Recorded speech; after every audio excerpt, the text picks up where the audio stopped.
we'd like to show you this clustered bar chart of different activated sludge systems. So these are conventional plants, right? Clustered in six groups.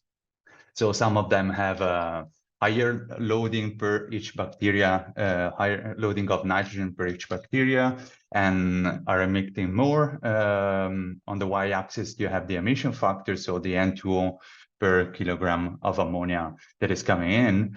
But without going into all the details, it's just something that you can grasp from. I would like to point your attention to the first and last bars, in which you have two tanks, which in principle are designed similarly and loaded similarly, and both of them have carbon limitations. But on one side, on the left side, you have high emissions, and on the right side, you have low emissions. And why is that?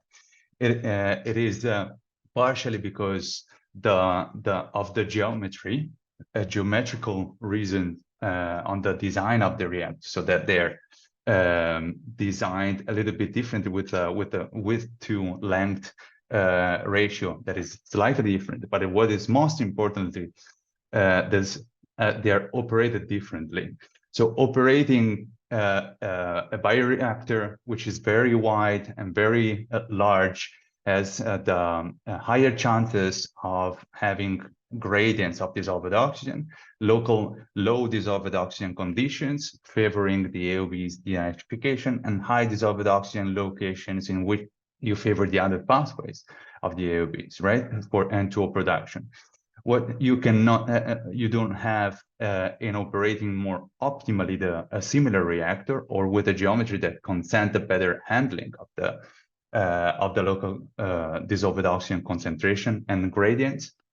On the right side, then you can limit this emission factor much more. So all in all, regardless of how is designed or how is loaded a plant, it's what matters the most is how it's operated based on the reactor we have, right? It's also interesting to see how the pure oxygen plants loaded with a relevant amount of nitrogen per single bacteria, as compared to the rest, are performing with a quite a low emission factor so far. But there are not many examples of this so far.